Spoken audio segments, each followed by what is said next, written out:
महाराष्ट्रात हजारो शाळा आहेत, पण त्या शाळांमध्ये शिक्षक नाही. हजारो विद्यार्थी आहेत, पण त्यांच्या भविष्याचा प्रकाश देणारे मार्गदर्शक नाही आहे. आणि आश्चर्य म्हणजे असणाऱ्या शिक्षकांच्या जागा रिक्त आणि असलेले शिक्षक अतिरिक्त. हा विरोधाभास नेमका कोणता? ही चूक कोणाची आहे आणि त्याची किंमत कोण मोजणार?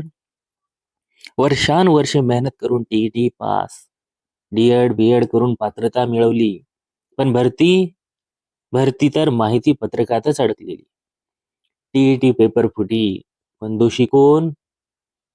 Question mark. पवित्र पोर्टल बंद, तर शाळात शिक्षक कसे जाणार? नवीन संच मान्यता, हजारो जागा गायब आणि शाळा कमी पटसंख्येत आहेत आणि कंत्राटी शिक्षकांची भरती सुरू. या एका निर्णयामुळे अनेक शाळांमध्ये शिक्षकांच्या जागा थेट कमी झाल्या.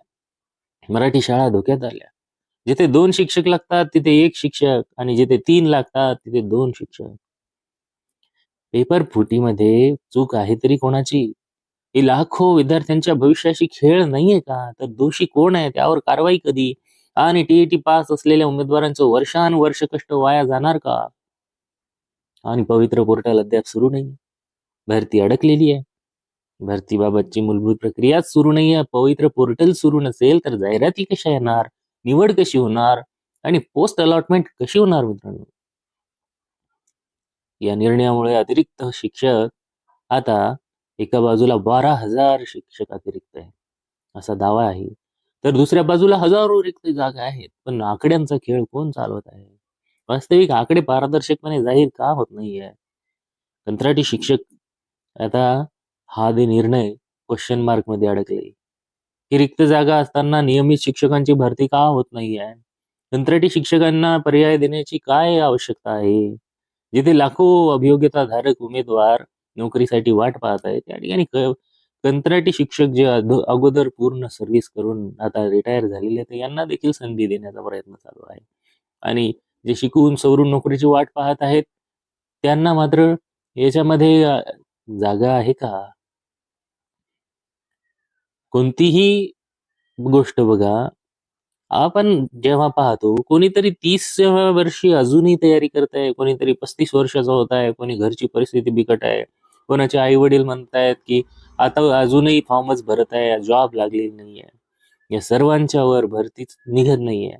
आणि निघाली तर थांबवली जाते आणि थांबली तर कोर्टात जाते आणि कोर्टात गेली तर वर्षानुवर्ष वाया जातात. इतके प्रश्न, इतक्या तक्रारी, इतकी अन्यायाची ढिगाऱ्यात अडकलेली ही पात्रता, ही एक व्यक्तीची लढाई नाही आहे मित्रांनो, ही संपूर्ण महाराष्ट्रातील शिक्षक होऊ पाहणाऱ्या उमेदवारांची लढाई आहे. यासाठी जे आंदोलन होऊ घातलेलं आहे ना, तर त्या आंदोलनामध्ये 7 प्रमुख मागण्या आहेत मित्रांनो. एक आहे समूह शाळा रद्द करा. दुसरी मागणी कंत्राटी शिक्षक धोरण रद्द करून नियमित भरती करा. तिसरी मागणी पवित्र पोर्टल तातडीने सुरू करा. चौथी मागणी सर्व विभागांची भरती पवित्र पोर्टलच्या द्वारेच करा. 5वी मागणी आहे नगरपालिका, महानगरपालिका, घटक मंडळे या सर्व जागा भरा. 6वी मागणी आहे शिक्षण सेवकांना सेवा संरक्षण आणि मानधन वाढ करा. सर्व विषय शिक्षकांच्या 100% जागा भरा. अशा 7 प्रमुख मागण्यांचं हे आंदोलन होऊ घातलेल्या मित्रांनो, न्याय मिळत नाही. तो मागूनही मिळत नाही, तर तो लढून मिळतो. यासाठी हिवाळी अधिवेशनात आपल्या मागण्यांचा आवाज नागपुरात घुमला पाहिजे. तुमचा आवाज शासनापर्यंत पोहोचला पाहिजे.